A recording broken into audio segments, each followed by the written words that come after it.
So I thought I'd read you an extract from one of my old novels, the second novel, The Thought Gang.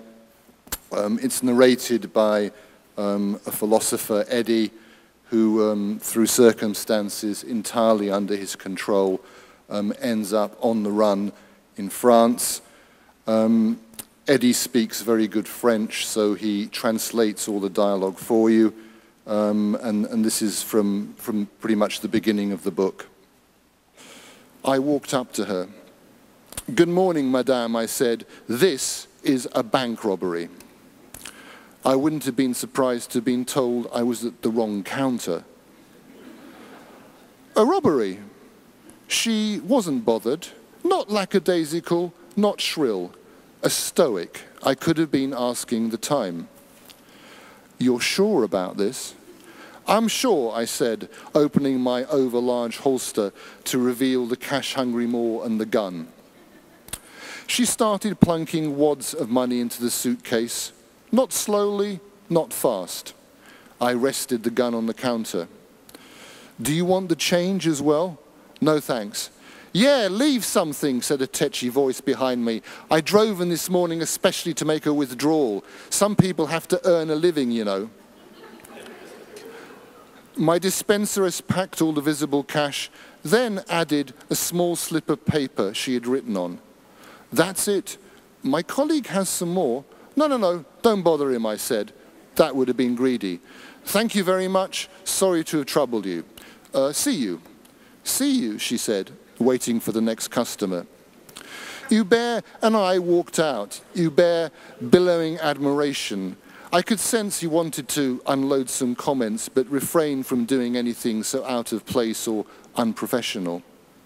Outside, he looked at me expectantly, waiting for me to give the lead, clearly thinking, now what do we do? I remembered that there was a very good fish restaurant around the corner.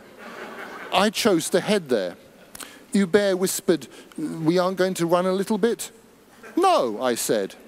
Hubert obviously hadn't twigged that I was A, too old, B, too fat, and C, far too lazy to run, and that if I was going to be caught by the police, I wanted to be arrested in a dignified posture and state. The police were slow. We were already scanning the entrees and sipping an aperitif when the first police car sped by, easy to observe from our table by the restaurant window. The waiter didn't get on well with Hubert. Hubert seemed to me to be a stranger to first-class fish restaurants, and the waiter had formed the same opinion. "Let me tell you about the specialities of the day," the waiter urged. "No, I don't want to hear about the specialities," said Hubert.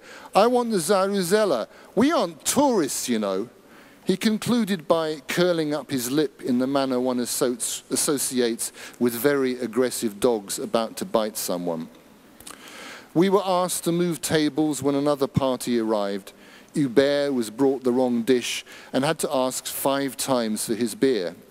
For us, criminals in a criminally expensive restaurant, the service was poor, despite the place being half empty, my caving in and taking one of the specialities of the day as a peace offering, and our drinking a small fortune. This is another sad element of life. No matter how good or expensive a restaurant, sooner or later you're going to be the recipient of offhandedness. The waiter rounded it off by pouring some buff-coloured sauce all over Hubert. I thought Hubert was going to hit him, but instead he insisted on leaving a tip as large as the bill. That'll teach him. I don't follow. He thinks I'm a prick, and there's nothing as grating as a prick with money, not even a smack in the mouth. In amongst the money from the bank, I found the piece of scrap paper that the teller had written on. In large writing so exciting that each character was worth 1,000 pictures, was the name Jocelyne and a telephone number. I showed it to Hubert. He had noticed that look too. "Whoo!" he said, shaking his undetachable hand as if it were on fire.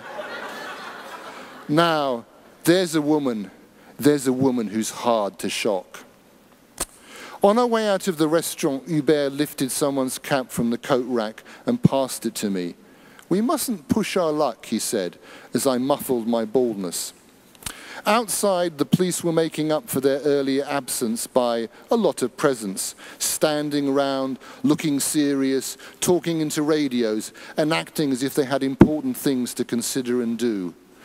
We strolled through them, only stopping when Hubert asked one motorized policeman leaning on his bike what had happened.